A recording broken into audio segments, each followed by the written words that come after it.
Harvey. Ready to go? We'll call our meeting to order. First item is invocation by Pastor Hobby Wiles, Robert Road Baptist Church. That'll be followed by the Pledge of Allegiance by Jamie. Why are you not working? Thank you, Mayor and Council, for the opportunity and the privilege of being here to be a part of this meeting tonight.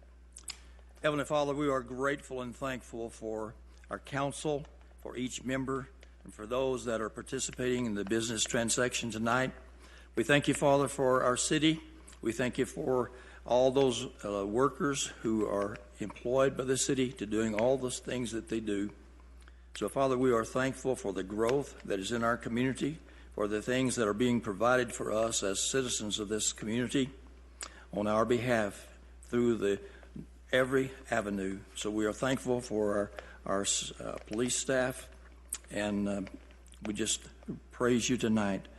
Living in a time when it is very difficult to sort things out sometimes, but we know that you are the resource and the agency to which to come to pray and request our prayers and give thanks tonight. In Jesus' name, amen. Thank you. Thank you, Pastor.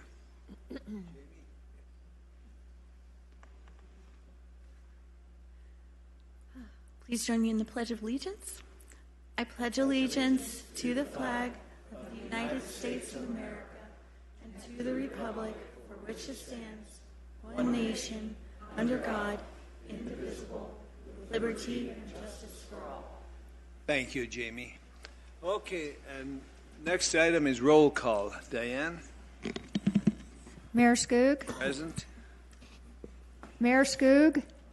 Yeah, present. Vice Mayor Anderson? Here. Councilmember Grossman? Still here. Councilmember Mallory? Here. Councilmember Nye? Here. Councilmember Whiting? Here. And Councilmember Rooney? Here. We have a quorum, Mayor. Thank you, Diane. Okay, proclamations.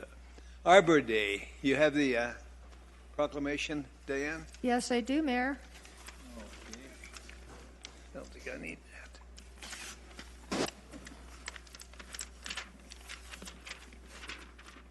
National Arbor Day, April the 28th, 2017. Whereas in 1872, J. Sterling Morton proposed to the Nebraska Board of Agriculture that a special day be set aside for the planting of trees. And whereas this holiday, called Arbor Day, was first observed with the planting of more than 1 million trees in Nebraska.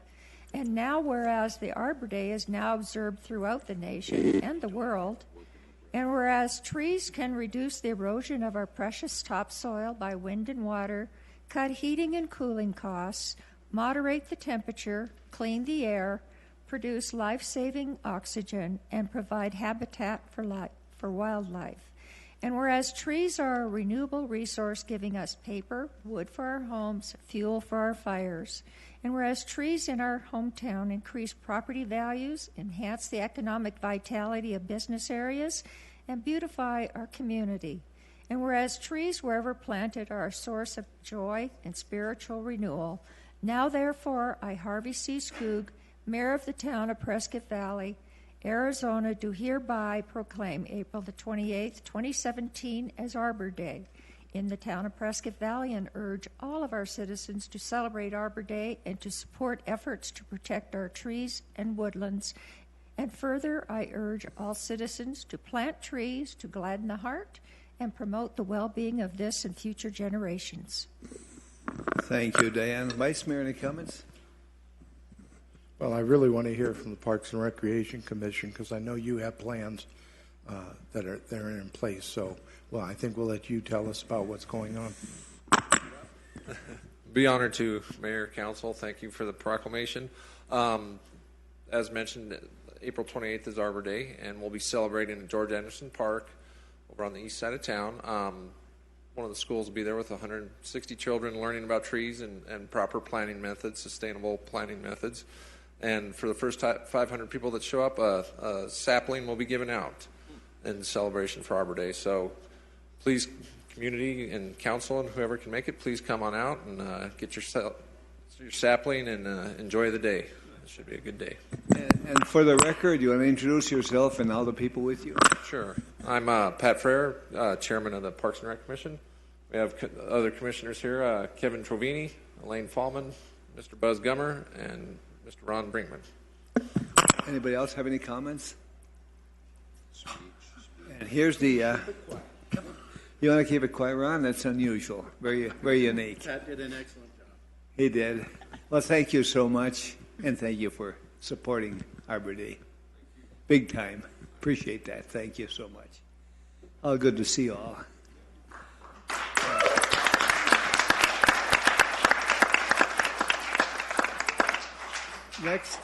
Next is Fair Housing Month. You have the proclamation, Diane. Yes, we do, Mayor. Fair Housing Month, April 2017. Whereas the Civil Rights Act of 1968, commonly known as the Federal Fair Housing Act, and the Fair Housing Amendments Act of 1988 prohibit discrimination in the sale, rental, leasing, and financing of housing or land to be used for the construction of housing or in the provision of brokerage services on the basis of race, color, religion, sex, disability, familial status, or national origin. And whereas the 1968 and 1988 Federal Fair Housing Acts declare that it is a national policy to ensure equal opportunities in housing, and whereas April has traditionally been designated as Fair Housing Months in the United States, now therefore I, Harvey C. Skoog, Mayor of the Town of Prescott Valley, do hereby proclaim April 2017 as Fair Housing Month in the Town of Prescott Valley, and do hereby urge all residents of this community to comply with and show their support for the letter and spirit of the Fair Housing Acts. Vice Mayor, comments? Just want to accept this on behalf of the Community Development Department, and we will display this proudly. Thank you very much, Mayor, my Vice Mayor. Nice tie, Vice Mayor. Thank you, Richard. Good job, Richard. Next one is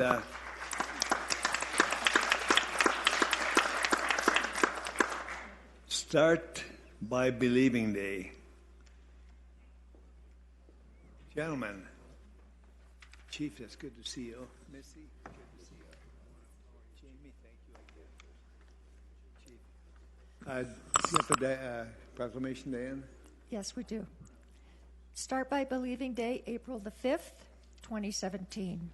Whereas the Town of Prescott Valley shares a critical concern for victims of sexual violence and domestic violence and a desire to support their needs for justice and healing, and whereas in 2016 the Prescott Valley Police Department received a total of approximately 74 reports of sexual assault, rape, or attempted rape, and the Yavapai County Family Advocacy Center, located in Prescott Valley, served the needs of victims during 815 individual crisis interventions, both in person and on the phone, 511 counseling sessions, and 33 forensic exams, law enforcement interviews, or other proceedings. And whereas current estimates suggest that no more than 20% of sexual assaults will be reported to law enforcement, and less than 3% will result in the conviction and the incarceration of the perpetrators. And whereas research documents that victims are far more likely to disclose their sexual assault to a friend or a family member, and when those loved ones respond with doubt, shame, or blame, victims suffer additional negative effects of their physical and psychological well-being. And whereas the Start by Believing public awareness campaign, a program of End Violence Against Women International, is designed to improve the responses of friends, family members, and community professionals so that they can help victims to assess supportive resources and engage the criminal justice system. Now, therefore, be it resolved, I, Harvey C. Skoog, Mayor of the Town of Prescott Valley, do hereby proclaim the Town of Prescott Valley support of the Start by Believing public awareness campaign, and do hereby proclaim Wednesday, April 5, 2017 as Start by Believing Day in the town of Prescott Valley and encourage all of our citizens to support the efforts of this campaign and help victims assess the resources of justice and healing. Thank you, Dan. Vice Mayor, any comments? Yeah, it does. This is really such an important issue, and it is so important that everyone understand that we are here to support, and it is important for all victims to report these crimes. We do take them seriously. I know all of you here do. That's why you're here.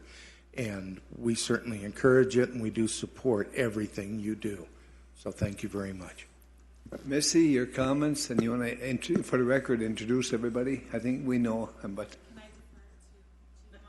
No. I don't care. He will speak. He's prepared. Thank you, Mayor. Thank you, Missy. Mayor, if I could first acknowledge Detective James Tobin with the Yavapai College Police Department. You brought him up well, and we certainly we are so pleased that, you know, upon his completion of service to the town of Prescott Valley, that we were able to have him come over to the college, and what an asset he has been to the Yavapai College Police Department. For the record, my name is Gerald Monahan. I have the honor of serving as the Chief of Police for Yavapai College Police Department.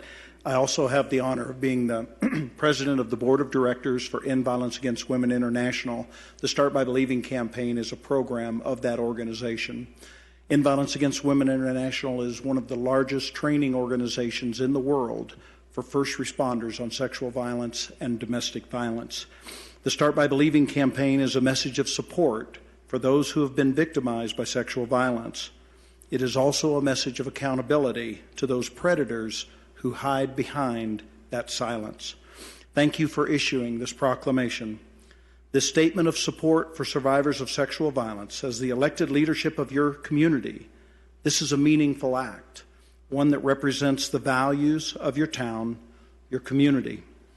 You care about those who are impacted by sexual violence, and by encouraging the people in your town to be supportive to victims when they choose to disclose their victimization, you create a safe environment for them to seek help with their recovery. I would also like to acknowledge your police chief, a dear friend and a colleague, for the stance that he has taken and the sensitivity that he has shown to victims of sexual violence and violence in general. Police chiefs many times have to balance their resources and their decisions that sometimes aren't politically popular. But by the decisions that this chief has made here in Prescott Valley, he has signaled to victims that it's safe to report. And the men and women of this police department here in Prescott Valley are second to none in their ability to investigate and hold predators accountable. Brian, thank you for the work that you do. And the town of Prescott Valley is joining the city of Sedona, the town of Clarkdale, Camp Verde Marshall, and the town of Camp Verde, the Board of Supervisors for Yavapai County. Dr. Ewell is here tonight from Yavapai College. On April 5th, he read Yavapai College's proclamation.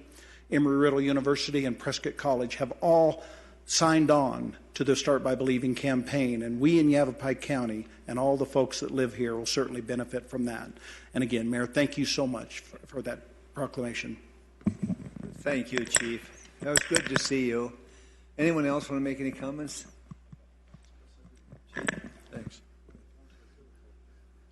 Thanks, Mayor. Actually, Chief Monahan is being a little modest. You don't become the chairperson for an international board without the hard work and commitment that he has put forth towards bringing awareness to domestic violence and sexual assault. And truly, he has done an amazing job in bringing that forward in this county. But I got to tell you, as a society, we need to do a lot more. I personally, you've heard the numbers of sexual assault and domestic violence that occurs in this area, in this county, and it's deplorable. And I don't think we should stop working as hard as we possibly can, as hard as Chief Monahan does, until Missy is out of work because there's nothing else to do. That would be my goal. Sorry, Missy. No, hey, I will gladly find another job. I can't, but you can. Detective James. Oh, I'm sorry. Right. So Jamie is a forensic interviewer with the Yavapai Family Advocacy Center. Missy Sikora is the executive director. And they're housed right here in the town of Prescott Valley, a wonderful resource, obviously, to the entire county. Detective James Tobin, whom you all know and love, and we certainly are thrilled and glad to have him. And then, of course, Brian Jarrow, your police chief. Any council, any comments? Laura?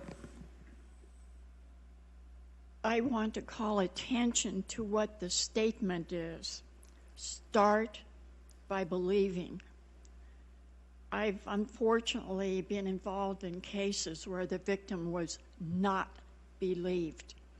And I'm so proud of the name of this effort because it will open eyes, hopefully it will open ears and open hearts. Good. Mike? Yeah, I think I've always felt that our department has been on the forefront of domestic violence in terms of how to deal with that. And I know Detective Tobin was a big part of that as well. And I think we'll continue to do that. And I think I agree that probably the most important part is the awareness that is happening and that we have resources to deal with that. And hopefully as time goes on, we'll see those trends diminish and we'll feel that we're doing our part in terms of reducing domestic violence. So we appreciate everything that the collaboration among the departments to bring this together. So thank you. Thank you, Mike. Marty? Yeah, just to follow up on some of the comments that were made, perhaps our residents are not aware that the Yavapai Family Advocacy Center is the only center in Yavapai County that's allowed to do the interviews and the intake.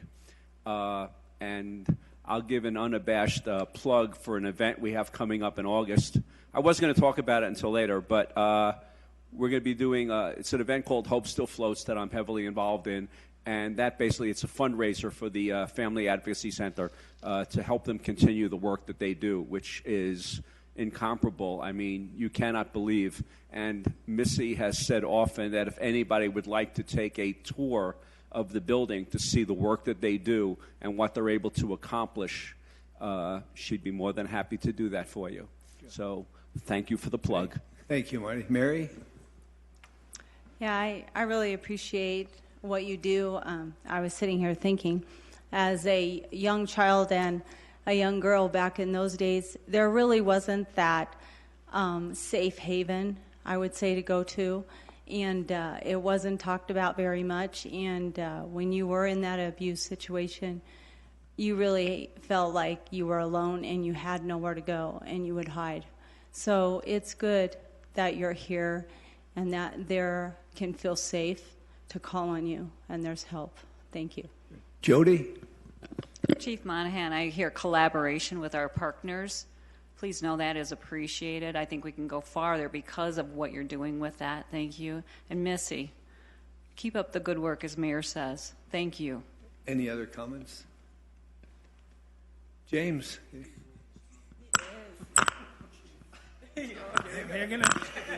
Twist his arm. I know what you're thinking. I thought we got rid of that guy. No, we're not. But I'm back. It was great to see you guys. A couple things.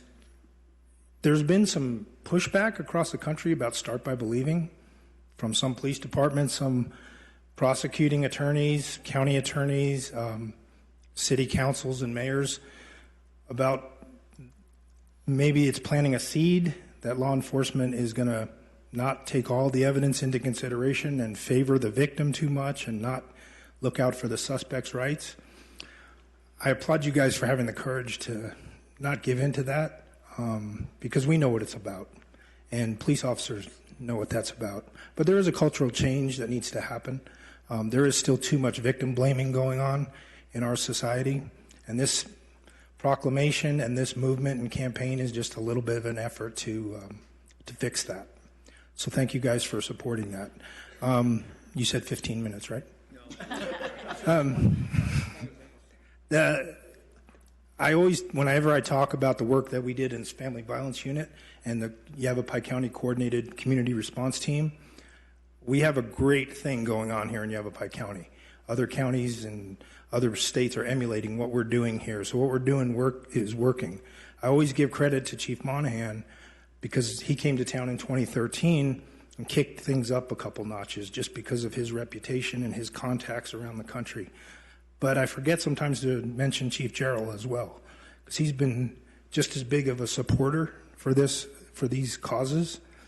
And, in the time that I was in the family violence unit, our calls for service for domestic violence doubled. And that's not because all of a sudden we had a epidemic domestic violence problem. It's because victims started reporting, because they felt like the resources were there, the police were listening to them, something was going to get done, and there was a team of resources out there, people communicating and working together and sharing their talents and resources. So we need to keep moving forward. Thank you guys again for letting me talk, letting us come up here, and for supporting this campaign. Hey, thank you so much. We appreciate that. James, keep up the good work. Good to see you all.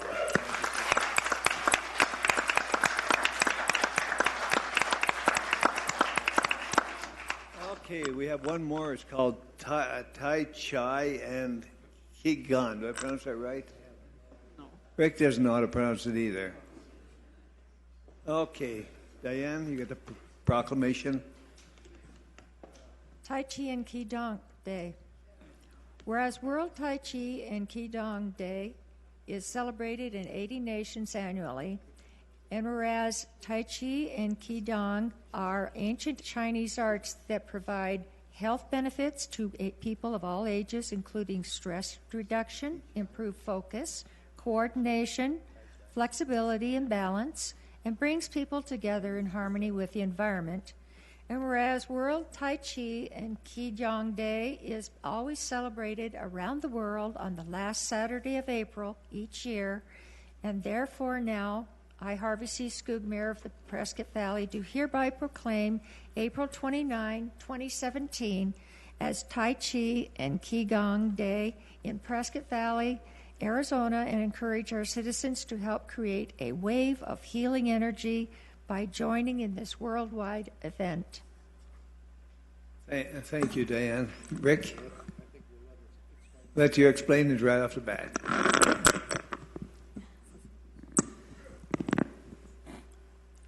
Hi, it's pronounced Tai Chi and Qigong, and this is a world event. And the first time I saw it as a world event, it brought tears to my eyes. I watched people in the Middle East doing Tai Chi and Qigong in their different countries, Israel, Egypt. It was an amazing thing. You can see it in Africa, in regions in Russia. And the whole idea of it is to bring peace and harmony to the world. And right now, that's an important thing to do. So we want to ask people who would like to come to an event. It's on April 29th, Saturday, at 9 a.m. to 11, and we'll have people from all over this area and other places in Yavapai County coming and joining us, different instructors, to create this event. Thank you. I want to thank you. And for the record, would you introduce yourself? My name is Kyla Diamond, and I'm one of the teachers who'll be there with a couple of my students and joining some others for a universal approach to this. Where? Where? Mountain High School, right here, Long Look Drive. It's at 9 a.m. to 11 a.m. Thank you. It'll be in the gymnasium of the school. And you'll see signs in the parking lot to come on in. Any other questions? Thank you so much. Appreciate that. Thank you.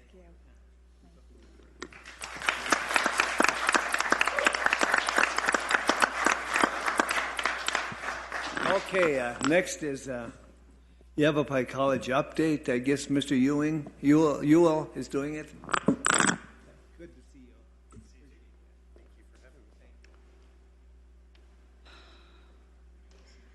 Oh, sure. Well, Mr. Mayor and members of the council, as most of you know, I'm Clint Ewell, Vice President of Finance and Administrative Services at Yavapai College. It's my pleasure to come before you today and give you our, I guess, semi-annual update of what's going on at the college. Right now, we're passing out a couple of pieces of literature. First, you'll see this glossy cover report. It's from our board. And once a year, they put together a report to you, our stakeholders, our owners, if you will, about all the various activities of the college that we're undertaking in an effort to try to make Yavapai County a better place to learn, to work, and to live, which is, of course, our vision. You know, we are really blessed here in this part of the county. We have 4 very different schools that service this area. We obviously have Embry-Riddle, Prescott College, NAU, and Yavapai College. And we're all very different, and we all add something very unique and beneficial to the community.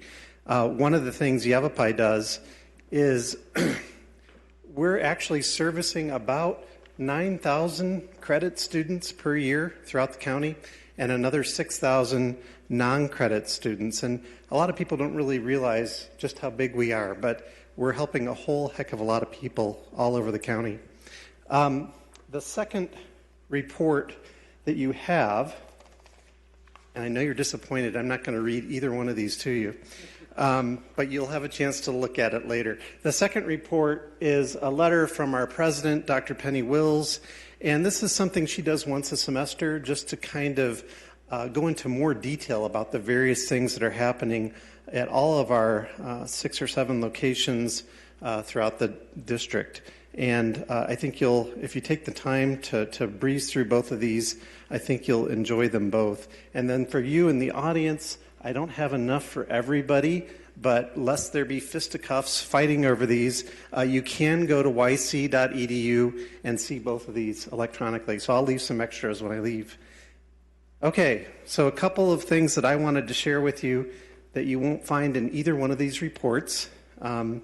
First is that enrollment for the summer is open, and that's not just credit, it's non-credit, and that ranges from college for kids, K through 12 kind of summer day camp programming, all the way through our OLLI and other community ed programming for adults. Let's see here. I think another thing I wanted to share with you, we just did a study. We got data from the 4-year schools here in Arizona, the 3 public schools, and what we did is we compared our graduates, and once they transferred to one of the 4-year schools, how did they do their junior year versus other juniors at that school who started as freshmen at the 4-year school. And I'm pleased to tell you our students did just as well. Their GPAs were statistically tied, and I think that just speaks to the quality of our programs, the quality of our faculty, and it really speaks volumes to the fact that people don't have to leave for their freshman and sophomore year. They can get great educations right here locally before they decide to move on and get their bachelor's elsewhere.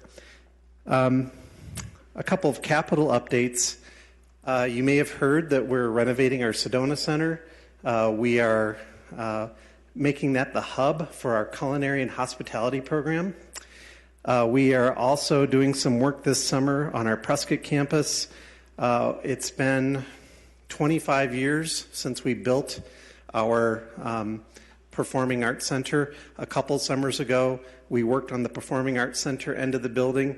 The back half of the building is the classroom building, and that has not been renovated in 25 years.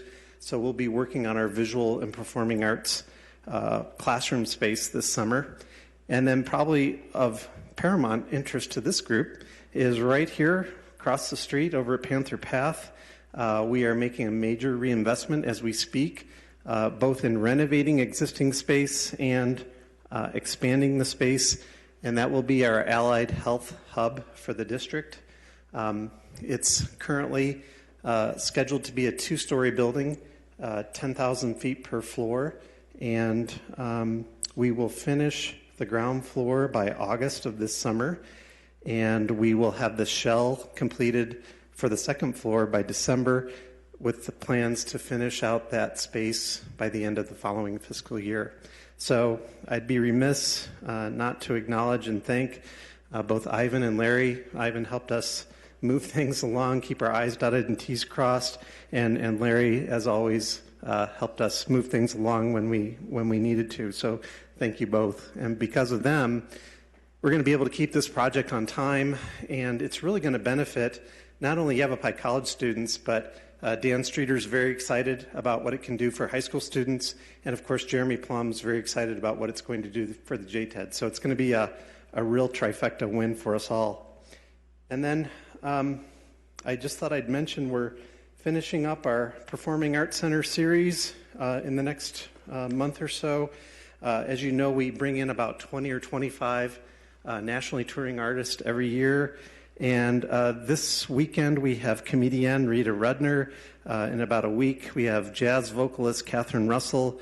We finish this month with Ballet West, and then we'll have a couple of visits from the Phoenix Symphony, and then we move right into the film festival. So hopefully one of those events meets your interest, and we hope to see you there. So with that, I'd be ready for any questions you might have. Questions, anyone? Mary, you got a comment? No. Dr. Ewell, we appreciate that. You, by the way, you're doing a great job. We really appreciate that. Well, thank you. Keep up the good work. Thank you. It's good to be here. Thank you. Take care.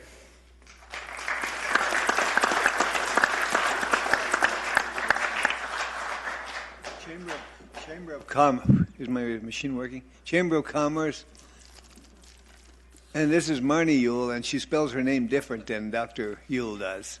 And by the way, she's also the Woman of the Year, just appointed about, a week ago? Yes, thank you, Mayor. Congratulations. Thank you very much. Really pleased. Mayor, Council, we just finished up our Business Academy class session 11. As you know, we started that back, I think, about 2007 and patterned it off of your business class, your Citizens Academy. And so we just finished our class, and I have several of the graduates here, and I'd like them to introduce themselves and their businesses.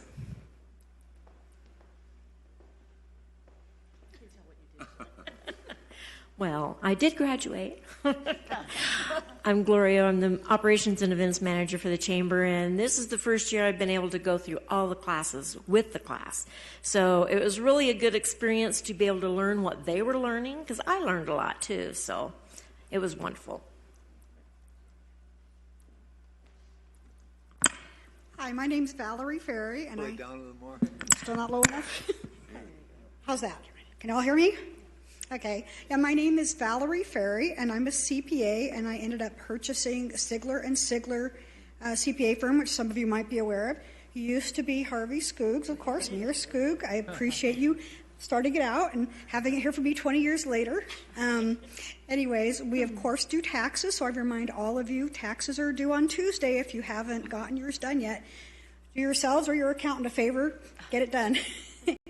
Anyways, we also help small businesses with their accounting, payroll, financial statements, and we do tax planning and business consulting. So, and I was very appreciative to both Marnie and Gloria for the class, because I got to learn a lot about the city, because I'm new to the area as of November, and I love Prescott Valley. So I'm glad you all have come before me to help make it the wonderful city that it is. Thank you. Thank you, Valerie. That was good to see you. Next. Mayor, Council, my name is Rick May with Noble Knight Security. I went through the Business Academy class, and yeah, it was a wonderful program. Noble Knight Security is licensed by Arizona Department of Public Safety to provide unarmed and armed security guards. We also do executive protection and transport services. I live in Prescott Valley. Our corporate office is in Phoenix. We want to expand up to the area up here. We specifically named it Noble Knights. It's my two sons, and my younger son, the one that had the idea to start it. So he'd been in security. My other son is in the Air Force Combat Arms Instructor, just getting out of the Air Force right now. We named it specifically Noble Knights, noble meaning expressing high moral values, principles, and ideals. And knights, kings use knights to protect their property, land, and people. So we have high values and just want to expand our company up here. Appreciate the opportunity. Thank you. Thank you, Rick. Any questions, anyone? Vice Mayor? No, only that being a graduate of the first class, I want to thank you both for your interest in, all three of you actually now, for your interest in being in this class. I know it's a very important class, and I'm sure you learned a lot. So thank you all for being here tonight, too. Mary? I was also a graduate of the first class. So I do like this. This was a great program. I'm glad to see you keep doing it. Good. Any other comments, questions? Marnie? Just to share this class, we do it every January, finding that's the best time for business to after the holidays. But this class, we actually had 17 in the class. We had to move locations. We outgrew the chamber offices, so we were given space and helped at Arizona Inn. So Scott Mass there embraced us and said, so we held the classes in their breakfast room. And so it's just everybody's working and busy, so these folks were able to come and introduce themselves. Thank you. Thank you, Marnie, and congratulations. Valerie, good to see you. Rick? Gloria, good to see you. Thank you so much. And congratulations.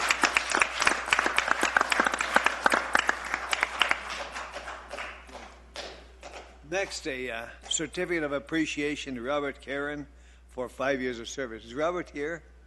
There he is. Come on up front.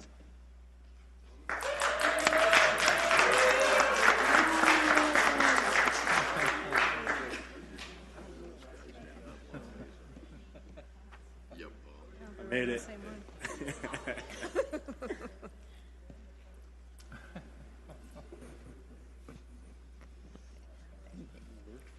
Diane, do you have any comments? Yes, sir, we do have comments. I believe these were submitted by his supervisor, Jason Ilmer. Robert, a.k.a. Bobby, has been an employee of the town of Prescott Valley since 2006 when he became a seasonal employee for the Parks Division. Robert spent his days fulfilling maintenance tasks in the park. Often Robert could be heard belting out some form of country music across the park as he worked. It was not often pretty, but always enjoyable to listen to.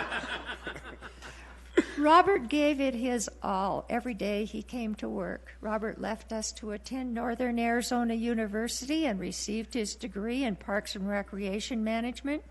Yet he couldn't stay away, and 5 years ago, we hired him full-time. Robert's vast knowledge of the construction practices and the maintenance background would make him a vital part of the Parks and Recreation team. Robert has been tasked with operations of the Mountain Valley Splash facility for the last several years. The operations at that facility have never run smoother, and the staff love working with you, Bobby. They do. Robert Kieran, Bobby, is a vital part of the town of Prescott Valley. He provides superior customer service to the public and is well respected by his peers out there. We look forward to working with Robert in the years to come and thank Bobby for his service to this community thus far. Oh, thank you, Diane. Vice Mayor, any comments? Sure. You know, it's a special privilege for me because you're one of the first people that I've been able to give a certificate to who came here after I came on the council. So it's especially good for me. But thank you for your service to the town. I know you're just starting, and I know you're going to stay for a while. You can't have that kind of grin on your face and not be happy with the fact that you're still working with them. So they're a great group of guys. Mr. Mayor, if I could, just a word of advice to Bobby. If you see Bruce get up out of his chair, run. Bad things will happen. It's always a good time. That's good. Marty had a comment? Sure, why not? It's always fun when someone from the Parks and Rec department comes up here because you guys are beyond a team. You guys are more of a family, and it's shown by the other personnel that are here. And all of you always work great together, and it's always fun and interesting to hear the comments that are thrust upon you. And having worked with some of them in different capacities, it's just a great team and effort that you guys do, and the work that you do is just unbelievable. So thank you for your 5 years, and we'll look forward to many more. Laura? Bobby, your energy, your personality, your humor, that smile, those are the things that make it so worthwhile to be here. And you can feel the positive, happy energy there at the pool.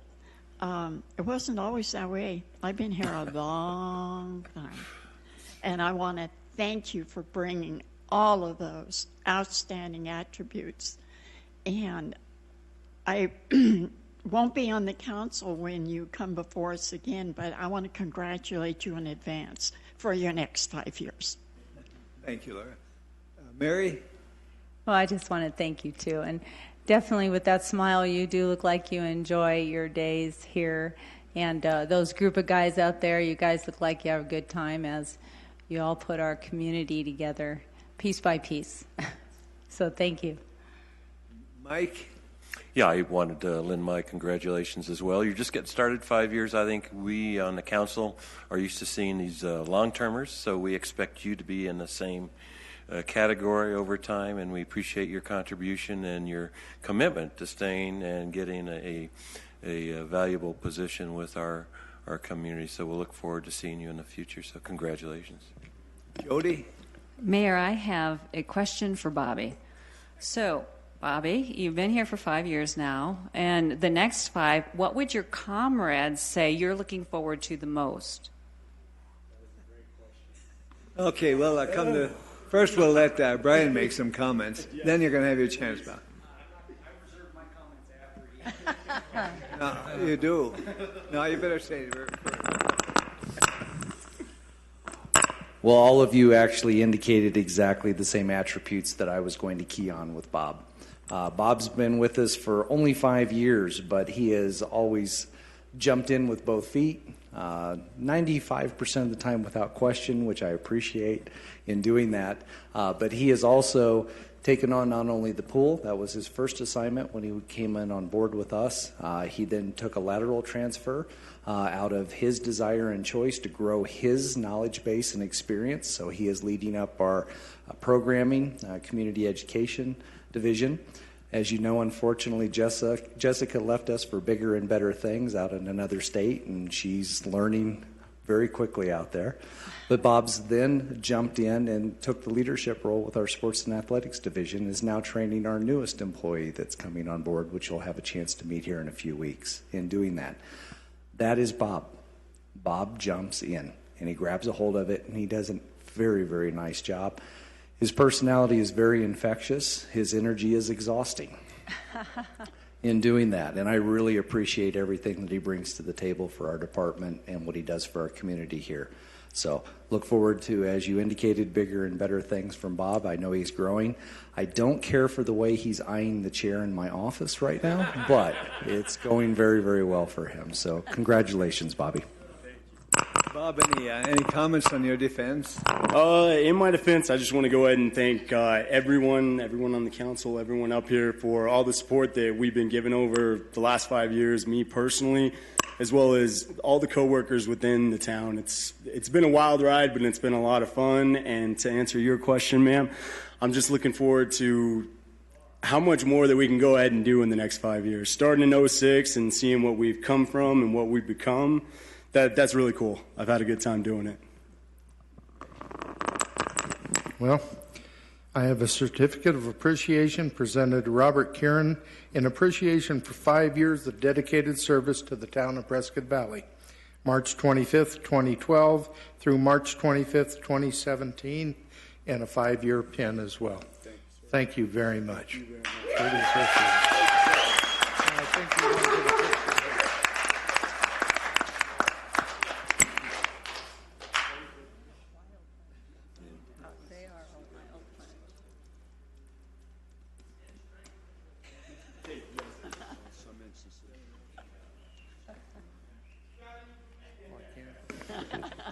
Okay, and the next certificate of appreciation goes to Philip Stoneburner.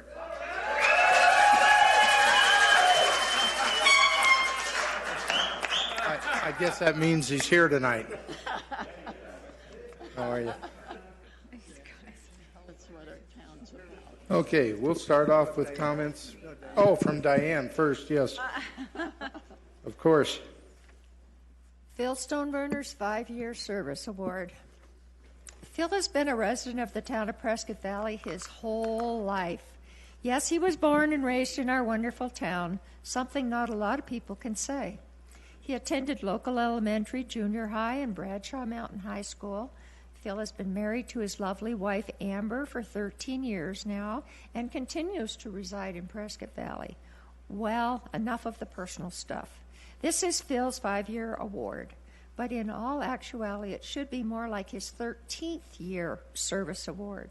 Phil actually spent almost 5 years working for our Parks Department and 3 years working as a seasonal laborer for the Streets Department until he got the opportunity to become a full-time Public Works employee. Since his time with Streets, Phil has earned the trust, respect, and friendship of his coworkers and supervisors. He has become the Streets Department's personal IT guy. He is a great resource for all of us who are electronically challenged, so we all go to Phil to get information and help to resolve personal computer problems and electronic questions. In Phil's short time as a full-time employee, he has been promoted from a Public Works laborer to Public Works maintenance worker position, where he has been a productive member of many team projects such as pre-chip patching programs, solar drainage project, shoulder backing, storm and snow events. He has also assisted on many special event teams to include Dump Day, 4th of July event, and the public Prescott Valley Days, just to name a few. Phil has also assisted in taking a lead role in many of our projects that require additional traffic control techniques, lead role in our street light maintenance program, and as a lead in our traffic signal light repair and maintenance program, where he attained his Level 1 Signal Tech designation through IMSA.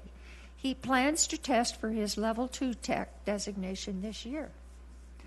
All these accomplishments in a short period of time, and we have not mentioned Phil's brightest accomplishments, no puns intended. If you have wondered why the Civic Center lights have looked even more exceptional the past couple of years, it is because Phil was promoted to the Light Commander.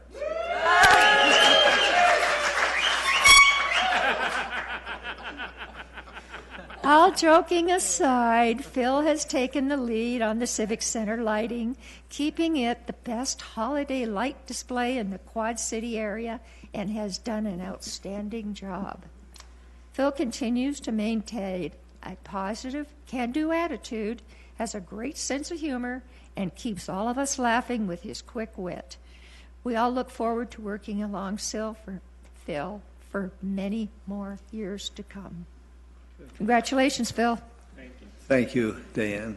Rick, you have any comments? I couldn't possibly top that.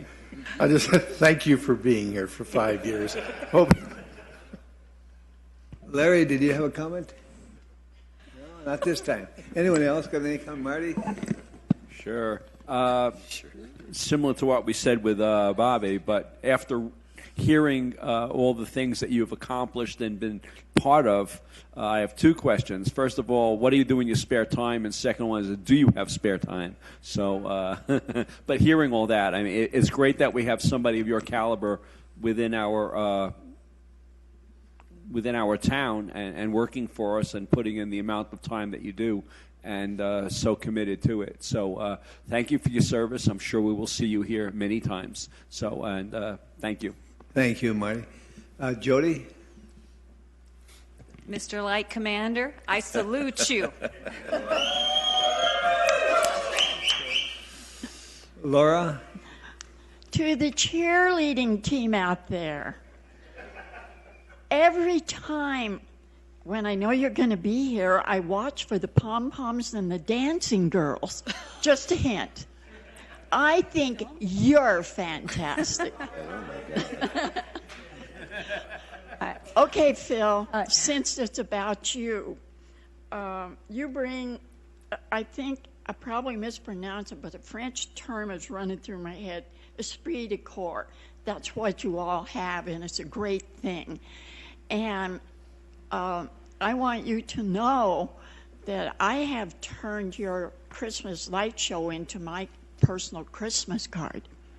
That's how much I think of your talent and your energy and all the hard work you all put into that. And I always especially invite guests up during the holidays because I want to celebrate all your hard work. The other thing that I want to say, we are in a situation where we will have a lot of staff retiring in the coming years. And when I look at all you young Bobbies and all you young Phils, I don't worry anymore. And I think that's about the biggest compliment that it can pay you and your team. Thank you all very much. Your talents are needed, respected, and appreciated. Thank you, Laura. Mary? Well, I thank you also, and I have to say, I think we need all of you back here every week. You liven up our council meetings like I've never seen before. So, and Laura, we can't encourage them. We do not want to encourage them. No, yeah, they don't need any encouragement. They're okay. But anyway, thank you so much. And the last few years, my husband and I both, when we drive by, we're like, wow, the lights are just looking so good and they're amazing. And they just bring the spirit, and that is just awesome. So thank you. Mike? Yeah, I wanted to congratulate Phil for his 5 years. And again, just like your coworker, his persistence that you're here today. And so we're looking forward to your long-term commitment to the town. And obviously you bring a lot, and you're moving up, as we hope you will, to do bigger and better things. In terms of your family, as Councilman Grossman termed it, I think it's more like a gang. I'm not sure. And we may have to have somebody frisk every time you guys come to take care of those cowbells and air horns. But it is nice to see the esprit de corps, as we called it, and we appreciate you being here, and thank you, Phil, for all your work and your commitment to the town. Thank you, Mike. Phil, you have any comments? Basically, just what's already been said. I wouldn't be doing the great job that I'd be doing without the guys in that row. I wouldn't be where I'm at right now without them. And also not without my wife and my family, and those are my parents. That's my wife right there, and that's my parents, Keith and Kathy Stoneburner. Amber, that's my wife, Amber. Amber, any comments? No. And definitely a big thanks to my supervisors and managers and directors. They've always been supportive, and the town's always been supportive to all of us. Thank you. Believe me, it's a great team. We appreciate it. Rick, any? Sure. We have a certificate of appreciation presented to Philip Stoneburner in appreciation for 5 years of dedicated service to the town of Prescott Valley. From April 23rd, 2012 through April 23rd, 2017, and a 5-year pins. Congratulations.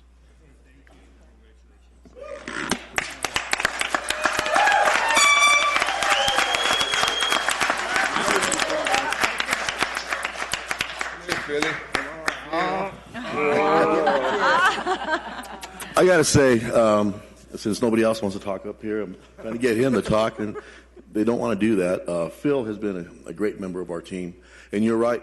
We've built a team that's amazing, as you can see. They get along together. Parks and Rec, we've come along together with them too. We're like all one team, and actually, we kind of went that direction because that's what we do. And whenever we need Parks and Rec to come in here and help us snowplow and stuff there, we don't even have to ask them. They're already there. Alex, for the record, I think you should introduce yourself. My name is Alex. I've been here for a while, so I'm sure you know who I am. But with Phil and the group that we had right here, I mean, they've been amazing. They're always there. They're willing to do whatever it takes to get our roads done.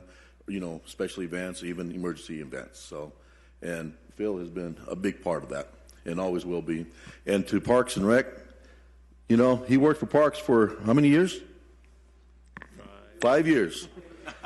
And he has a brother that works for Parks and Rec. I think we got the better of both. So I got to say we did. We both share Bill and Fred. And they're both great guys, but we got the best.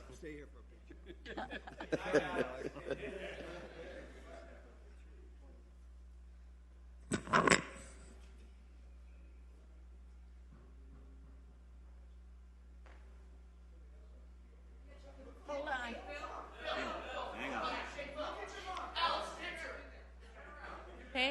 Pay attention. Straighten them out.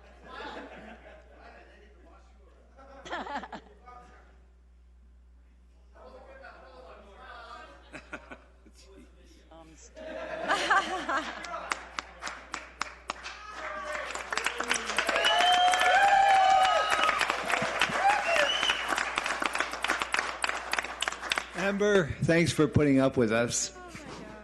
Next, comments and communication. Council have any comments?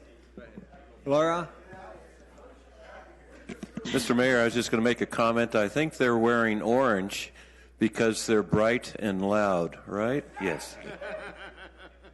I just want to thank Parks and Rec and Arts and Culture for the fantastic extravaganza last Saturday. I just love watching the families and the children pour in. They're excited. Thank you. And they're never disappointed. So I just wanted to acknowledge those departments and thank them. Marty? Yeah, this will be my last council meeting to announce this before we actually have the events. Saturday, April 22nd, we have a singles event for under the Bowl for Kids' Sake, which is a fundraiser for Big Brothers Big Sisters. We're going to have a singles night. It's going to be a lot of fun. It's going to be at Antelope Lanes right here in Prescott Valley from 7 to 9. You have to get $125 in pledges. It's all on the website. Just go to azbigs.org and click on there. It'll give you all the information. Also, the 23rd, we have the inaugural golf tournament it's a fundraiser for the Prescott Valley Police Foundation. And there's also a ball drop, and you could win $1,000 ball closest to the hole or in the hole. That's going to be helped out by the fire department. And you could call Kay Giles to buy a ball. Balls are $10 each, and only 500 are being sold. Her number is, if I remember, it's 775-4002, and make sure you call after 12 o'clock noon on any given day. So thank you. Laura, did you have a no? I did. Okay, any other comments? If there's no other comments, then we'll move on to our consent agenda. All matters listed on the consent agenda are considered routine by the town council and will be enacted by one motion. There will be no separate discussion of these items. If discussion is desired, that item will be removed from the consent agenda and considered separately. That includes the approval of the March 16th work study minutes, March 23rd, 2017 executive session, and council meetings. Also B is approving the Series 99S as a sampling liquor license for the liquor board or barn located at 7655 Florentine Road.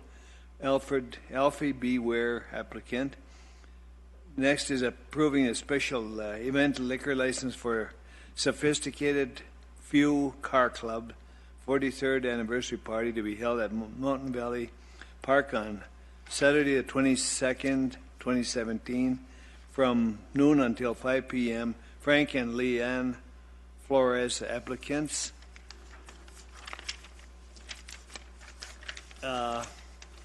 Approving a temporary extension of premises patio permit liquor license for Tony's 2 Bar and Grill located at 8172 East Long Mesa Drive for a Cinco de Mayo celebration May 6th, 5th, 6th, and 7th, 2017. Approving a reversionary plat RP 17001 combining Prescott Country Club Unit 6, Lot 131 and 132 into Lot 131R located at 1547 North Fiesta Lane, Dewey, Arizona. approving a reversionary plat RP 17002, combining Prescott Valley Business Park lots 9A, 10A, and 11A into a new lot 9B located at 9468 East Valley Road, Prescott Valley. Approving a reversionary plat RP 17-003, combining Prescott Valley Unit 16 lots 6751, 6752, and 6753 into a new lot called 6751 R located at 5880 North Prairie Lane, Prescott Valley. Approving the purchase of an upgraded voice permit system through the Community Development Capital Fund in the amount of $20,290.80. Approving the transfer of $4,550 library operating expense budget funds to capital equipment to purchase an ASA firewall. Approving the Arizona Water Protection Fund, AWPF, grant in the amount of $138,183 to help fund the construction of an erosion and control structure.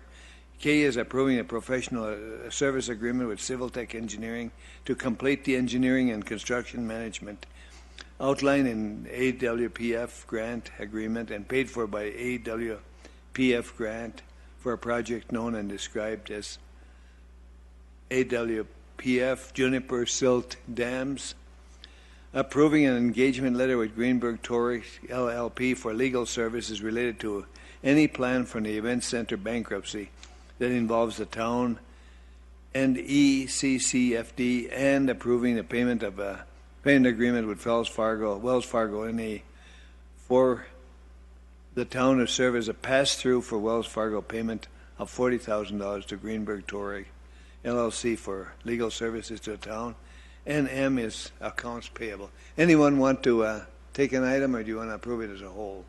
Mayor, I just have one question. Okay. On item C, it has Saturday, 22nd, 2017. I'm guessing because of the way the dates are listed elsewhere in the consent agenda that might be September 22nd. But I suspect we need to know. Good point, before we Rick. vote. Any comments, Larry? No. Diane? That's correct. Okay. So can we? It is September 22nd? No, I'm sorry. No, it would not be. Is the 22nd of this month on a Tuesday, it is a Saturday? Okay, Saturday the Okay, 22nd it's would be April. So it's April 22nd? April, Saturday the 22nd. Good question, Rick. Any Yes. other questions? Yes. That clarification, can we go ahead and vote on that? April 22nd, which is a Saturday. Thank you. Thank you. Okay, anyone else got any questions, motions, demotions, commotions?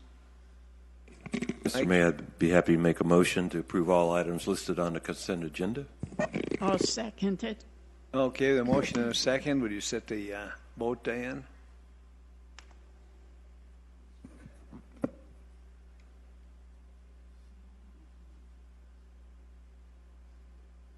Councilmember Grossman? Got it. Councilmember Rooney? Excellent. Approved. Yes? Mm-hmm.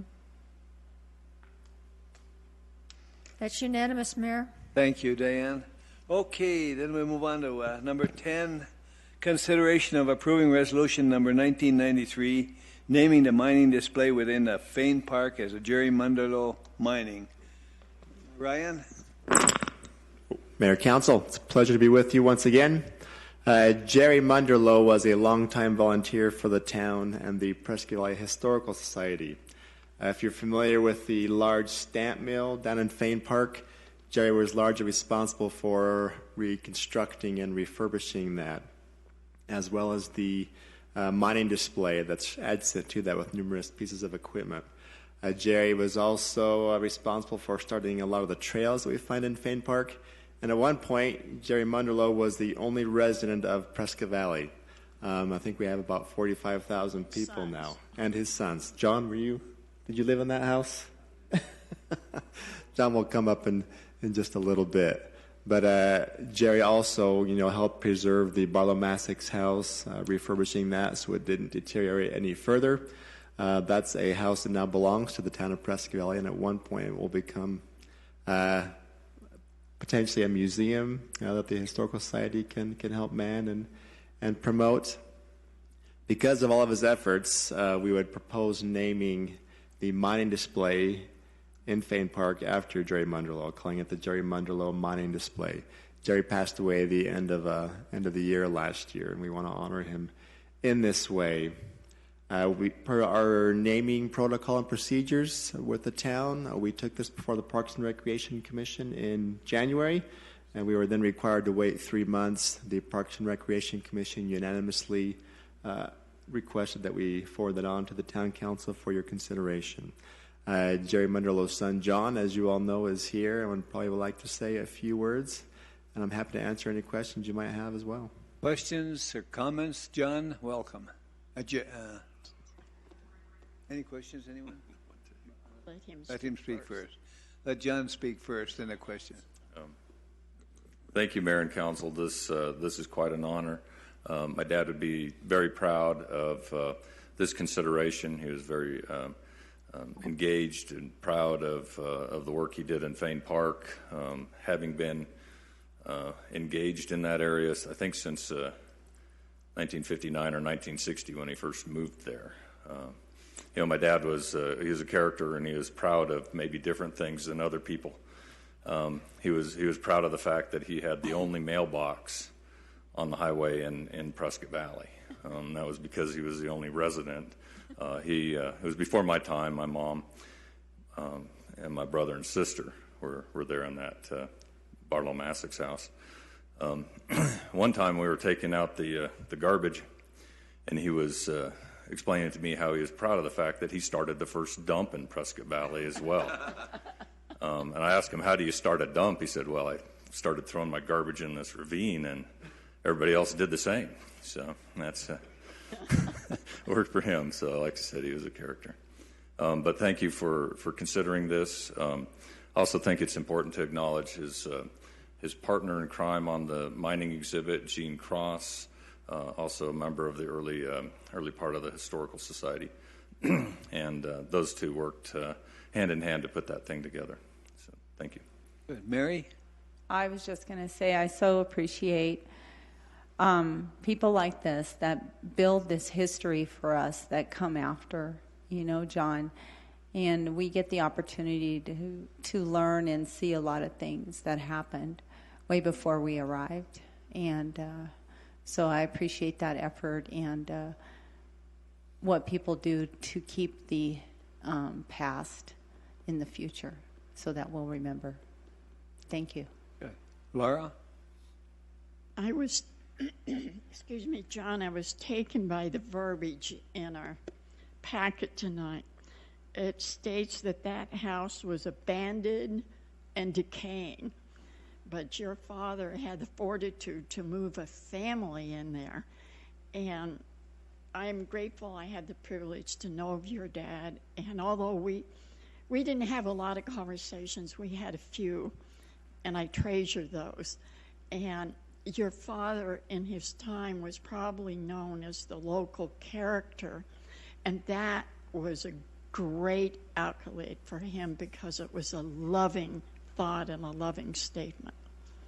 Good. Rick? After 8 years of sitting here, I have to think that tonight, right now, this item is probably the best thing that I've done in 8 years. It truly means more to me than anything else I've done in the 8 years I've been here. So it's my pleasure to be part of this. Mike? Yeah, I just wanted to lend my congratulations. I think it's a nice way to recognize your father. And I think we did meet at an employee event not maybe a year or two ago, but and I'm getting older, more mature too, so my dates may be way off.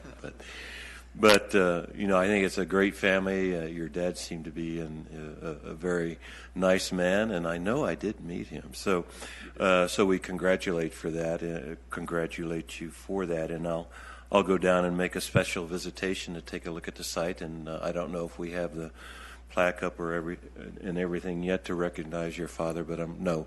But we're looking forward to that, and hopefully the council can meet down there and celebrate that as well in the coming weeks. So congratulations, John. Jody?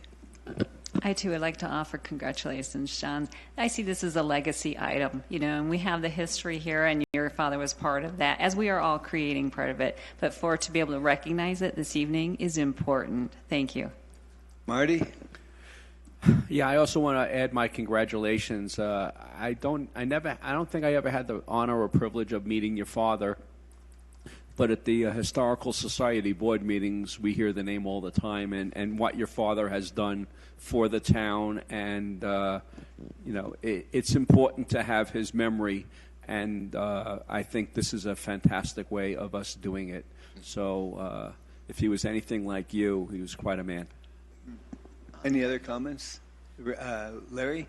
Yeah, just a comment, and that is that John, in his description of his father, said that he was a character a couple of times. And I just want to point out that the nut didn't fall far from the tree. Runs in the family. That word. Any more comments, John? Well, just to follow up on something that Councilman Nye said, my dad, it was a nice thing he did way back then, trying to preserve that house, but he did it purely out of his own needs. He was cheap too, and and it was, as a young man, that was a free place to live. He found that. He and my mom found that out bombing around, and they approached Norm Fain and said, if you let us live there for free, we'll kind of fix the place up so it's livable. And so it seemed to be the arrangement at the time. Little did he know then that it was going to be an important piece of history now. Any other comments, anyone? Laura? I'd be glad to make a motion. I think we're ready. John, your dad was a great gentleman, so we appreciate that. If I could really quickly acknowledge the Presque Isle Historical Society as well. They've already offered to donate some funds for signage down there. So we'll be working on that with them, and then we'll get together for some little ceremony down there when the signage is ready. So. Good. Laura, motion. It's my privilege to motion to authorize the mayor, or in its absence, the vice mayor, to sign resolution number 1993, naming the mining display within Fain Park as the Jerry Munderloh Mining Exhibit by electronic vote. I'll second that, Mayor. Okay, we have the motion and a second. Diane, will you set the vote?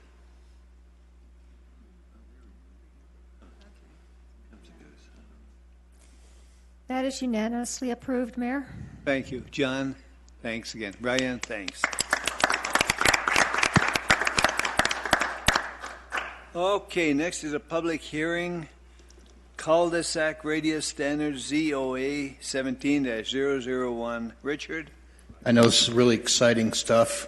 Just make an observation. This microphone's taken a beating today, up and down, up and down. This signals one of our efforts to work closely with the fire district, and working with them, we are now on the same page as it relates to the radius of cul-de-sacs. They had adopted a 2012 fire code which had a larger radius, and we worked with them and said we have a different standard, and they even came forward and provided yet another opportunity to lessen that standard subject to conditions that they would administer. This matter was presented to the Planning and Zoning Commission. They unanimously recommended approval. And Mayor, I would assist you in answering any questions from the audience in this regard. The next item would be your formal approval of the ordinance. Thank you very much. Good. Anyone from the audience care to comment? Kirk? No? No comment. Any other comments? If there's no further comments, then I would declare the public hearing closed. And we move on to number C. C is consideration of reading ordinance number 830 by title only on two separate occasions, and then place the same on a final passage adopting street cul-de-sac radius standards. Anyone, Mike or Marty? I'll make a motion if we have no discussion. I think we're ready. I'll make a motion to read ordinance number 830 by title only on 2 separate occasions, then place the same on final passage adopting street cul-de-sac radius standards Z0A17-001 by electronic vote. Second, anyone? Second, then? I can second that, Mayor. Okay, we have a motion and a second. Will you set the vote, Diane?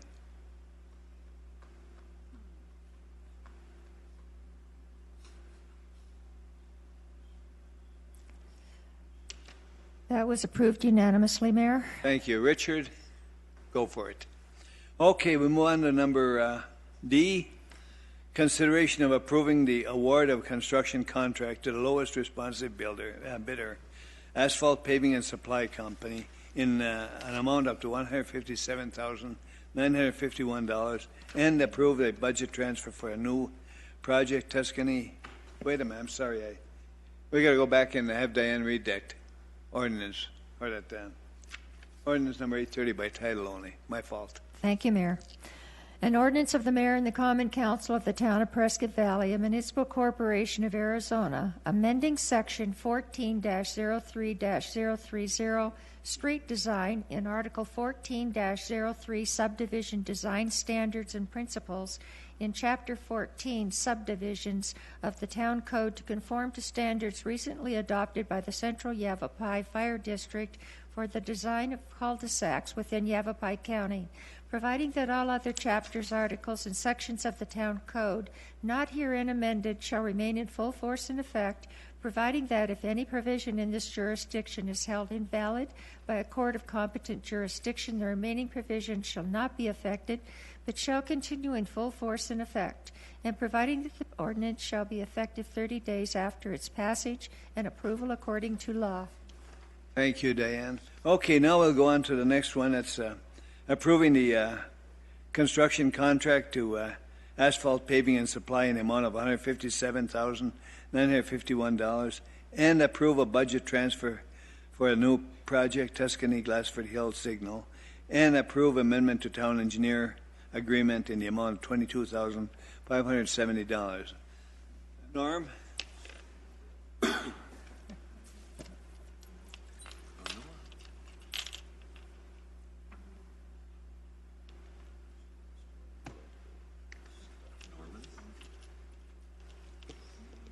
You know what, Mayor, this thing isn't ready, and I did have an exhibit, but I don't know anyone who can help me get it set up, so maybe Diane could do that. But let me go ahead and get you started. We did talk about this particular item at last week's meeting. What this is a intersection improvement at the existing Glassford Hill and Granville Parkway intersection, as most people know it. As I went over last week, this is a town obligation per development agreement that we need to cooperate with the developer. He's actually building the right turn deceleration lane, plus the Tuscany Way is what the new leg off to the west is going to be. So it's our obligation in order to build the fourth leg, basically hang a mast arm on the 4 poles that are already there, and actually extend the southbound left turn lane with some more pavement in order to turn left for the new Tuscany particular leg that will go off to the west. This was not a budgeted item. Actually, the construction out there is moving much faster than I think we all anticipated, but we were able to find some fund balances this year and actually find enough funding in order to fund the particular improvements. We did cooperate with the timing of this particular project to make sure that we actually do this project in conjunction at the right time of the opening of that particular subdivision off to the west. So we have timed the particular construction to really dovetail right into what the construction is with the Tuscany leg that's off to the west. So you'll see us move forward with the paving through the developer, and then we'll get in there and do the signal improvements.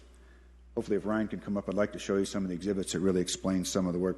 As I explained, this wasn't budgeted, but the particular funding's in place. We did send this out for bid, and we had good local contractor interest in this project, and Asphalt Paving Supply, local Prescott Valley contractor, is the low bidder at $158,000. There we go. I'm in much better shape now. So if you can look at the exhibit, you can see the colors indicated in like the salmon type color. Those are the developer improvements. Obviously here in Prescott Valley, developer needs to build his infrastructure improvements, and that does include the right turn deceleration lane. What the town improvements are is delineated in blue per development agreement, is to add the mast arm and the signal heads, and you can see the southbound left turn lane we're going to extend out a little bit. So that's the construction. We only anticipate about 30 days for construction because the construction of the signal includes some wiring, but actually we have the mast arm sitting still in inventory down at the streets yard, so that's just going to be hung. So not particularly a lot of work, but the turn lane construction will be a little bit of timeline. If you recall last week, I was talking about 2 Tuscany lanes, and I didn't have an exhibit, so Councilman Grossman, this is hopefully explained so I don't wave my arms as much as I did last week, trying to explain why we have a Tuscany North and a Tuscany South, and just for clarity, we generated this exhibit that shows best. But if you look at the top of the exhibit where Granville Parkway is, you can see that the leg to the west is going to be called Tuscany Way, and the reason for that is you can see the Tuscany South, as we call it, is the one that's going to be have some access control as part of the Long Look project. But hopefully, Councilman, this does answer your questions on how come there's 2 Tuscanys. This delineates it very well. Important thing to point out, the Tuscany lane south of Santa Fe Loop has connectivity from Glasser Hill to Santa Fe, but as they continue to build out phases of the Granville Unit 10, the A and B, you'll see Tuscany extended down to the south. So there's a 2-track dirt access road, but that explains where Tuscany is going to actually have 2 access points as a southern and a northern connection. I do want to point out about this exhibit, we use this for our reference. It's important to note some of the particular 2 sections of subdivision that's been proposed. This gives us some planning capability, but we do have that big disclaimer. That was just a planning document, so nothing formalized about the subdivision at this point, but it does show the land planning that we do and the connectivity of roadways.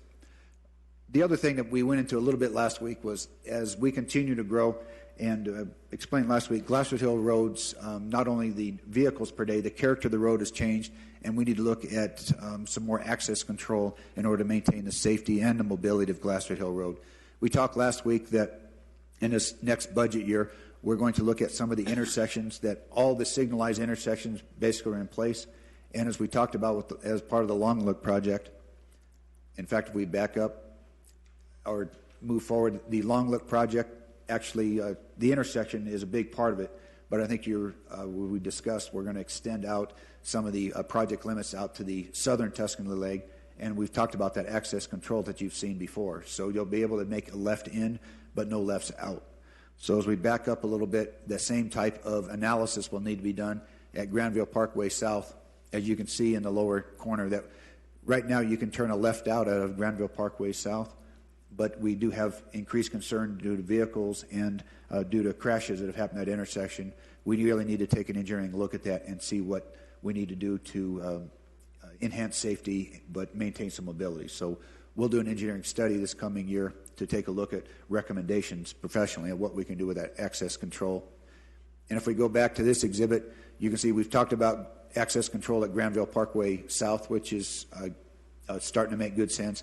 We've talked about the Tuscany Lane South, the access control that's going to be placed here as part of the current project. But we'll also look at, as you see the flag down the bottom, calling out the access control for the frontage road there near Highway 69. So we'll take a look at all 3 of those, look at the mobility, look at traffic counts. We've got lots of good data out there, but we'll engage in transportation professional to look at those and make some recommendations for us to, as always, keep Glasser Hill Road a good corridor to move traffic, but also safe. And we need to start looking at that with increased traffic on Glasser Hill Road.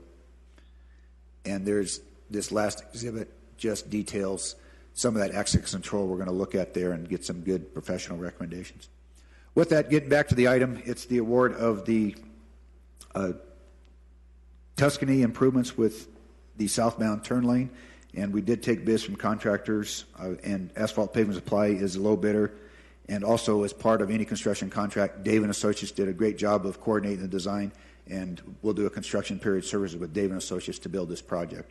As I mentioned, we'll coordinate the construction, but you'll see paving in the next couple of weeks on that Tuscany leg we looked at, and then we'll move forward with our project starting about May 1st, and we'll be done by June 1st with the particular improvements.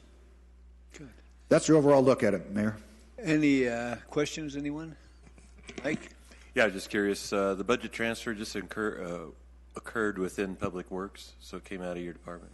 Yes, and it's most appropriate to fund it with her funding. So we found some fund balance that that didn't be spent. I think the biggest one was we actually used signal monies out of HERF. Didn't have much maintenance this year, so that goes towards that. In addition to, there was some HERF funding going towards the Kessel Drive right away, and that hasn't come through with state land. So that was fund balances that we were able to use for this particular payment since it wasn't in the budget. As I mentioned, we weren't aware the contractors are going to move this, or the developer, so we need to make sure he opens up on time. It's nice to see. I think that we're improving Glassford Hill, and I agree it's a main corridor, so we need to keep an eye on how we improve that over time, especially as we build out some of the other developments in the area. So we appreciate your foresight. It's a good point because there are trigger points. As you get increased traffic, you need to start looking at some access control to maintain the safety of that corridor. Rick, comment? No? Anyone else? I think it's pretty clear there, Norm. Very good. Any other questions, comments, motions, demotions, promotions? Mike? Mr. Mayor, I'll make a motion to approve the award of a construction contract to the lowest responsive bidder, Asphalt Paving and Supply Incorporated, in the amount up to $157,951, and approve the budget transfers for a new project, Tuscany Glassford Hill Signal, and approve the amendment to the town engineer agreement in the amount of $22,570, parentheses CIP number S399. I'll second. Okay, we have the motion and a second. Second, would you set the vote, Diane? Yes, Mayor.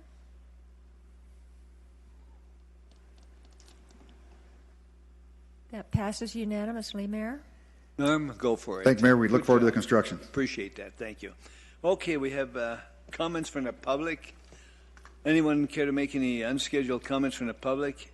Anyone wishing to address the council need not request permission in advance. Any such remarks shall be limited to 5 minutes and addressed to the council only. Any questions, anyone? I think we've just about done it. Bill, no comments? If there's no comments, we'll move on to number 12, which I know everyone hates, and that's to ask for a motion to adjourn. Right now, it looks like it's going to die. I'll make a motion, Okay, Mayor. took care of that. Adjourn. I will not let it die. Second. Okay, with a motion and a second. Would you set the vote, Diane?